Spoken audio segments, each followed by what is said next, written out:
Hi అండి, నమస్తే. నేను మీ Lakshmi. Welcome back to our channel. ఈరోజు మనం కృష్ణాష్టమి స్పెషల్గా అటుకుల పాయసం అండి. కృష్ణుడికి ఇలా నైవేద్యం చేసి పెట్టినామంటే చాలా మంచిది కదా. సింపుల్గా కూడా రెడీ అయిపోతుంది, ఎంతో ఈజీగా 10 నిమిషాల్లో రెడీ చేసుకోవచ్చు అండి. ఇప్పుడు ఇది ఎలా చేయాలో దీని ప్రాసెస్ స్టార్ట్ చేద్దాం. ముందుగా స్టవ్ మీద ఒక ప్యాన్ పెట్టుకునేసి అందులో ఒక 2 స్పూన్లు నెయ్యి వేసుకునేసి, నెయ్యి కొంచెం బాగా హీట్ ఎక్కిన తర్వాత బాదం పప్పు, జీడిపప్పు ఇట్లా సన్నగా ముక్కలుగా కట్ చేసి వేసుకోవాలి.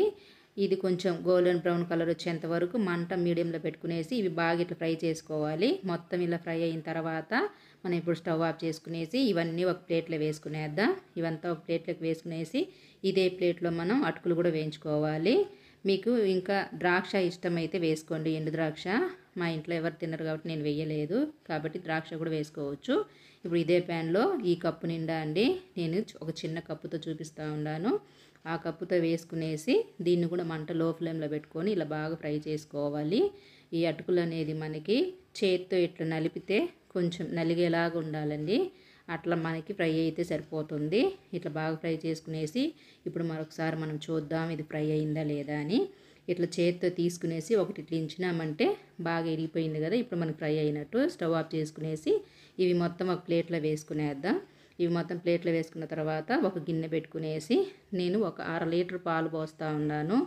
ఒకవేళ మీరు నీళ్ళతో పాలతో చేసుకోవాలనుకుంటే 1/4 లీటర్ పాలు పోసుకునేసి మిగతా కొద్దిగా నీళ్లు వేసుకోండి.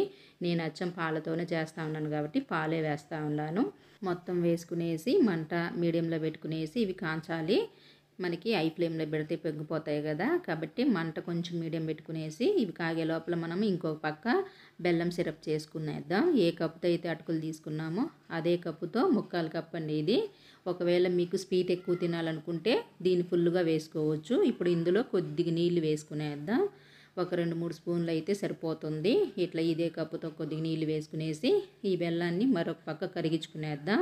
మనకి పాలు ఇవి 2 కాగుతూ ఉంటుంది కదా. ఇప్పుడు పాలు కూడా కొంచెం బాగా కాగుతూ ఉంది. ఇట్లా పాలు మనకి మీగడ కట్టకుండా ఉండాలంటే దీన్ని ఇట్లా కలపెడతా ఉండాలండి. అప్పుడే మనకి పాలు మీగడ కట్టకుండా బాగుంటుంది పాయసం కూడా. ఇట్లా గరిటతో కలబెట్టుకుంటూ ఉంటే ఈ పాలు కూడా తొందరగా కాగిపోతాయి. ఇవి కొంచెం బాగా కాగినాయంటే పాయసం టేస్టీగా ఉంటుందండి తినేదానికి కూడా. ఇప్పుడు మొత్తం ఇలా బాగా కాంచిన తర్వాత మనము వేయించి పెట్టుకున్న అటుకులు కూడా వేసుకునేద్దాం. ఇవి కూడా వేసుకునేసి దీన్ని ఒక 2 నిమిషాలు ఉడికినిస్తే సరిపోతుంది. నేను ప్రసాదం కోసం ఆవు పాలతో చేస్తూ ఉన్నానండి. ఒకవేళ మీకు ఆవు పాలు లేకపోతే మీకు దొరికిన పాలతో కూడా చేసుకోవచ్చు. లేనప్పుడు ఏం చేయలేం కదా, కాబట్టి మొత్తం ఇట్లా ఒకసారి కలబెట్టిన తర్వాత బాగా ఇట్లా బబుల్స్ వచ్చేలాగా ఉడుకుతూ ఉంది కదా. దీన్ని ఒక 2 నిమిషాలు ఇట్లే ఉడకనేయాలండి. మనకు అటుకులు అనేది తొందరగా ఉడికిపోతాయి, ఎక్కువగా టైం కూడా పట్టదు. ఇప్పుడు ఇది ఉడికిందా లేదా అని కూడా మనకు తెలియాలంటే ఇట్లా గరిటతో కొంచెం తీసుకునేసి ఒకటి పట్టి చూసినామంటే మనకి చేత్తోనే మెత్తగా మెదిగిపోతుంది అన్నంలాగా.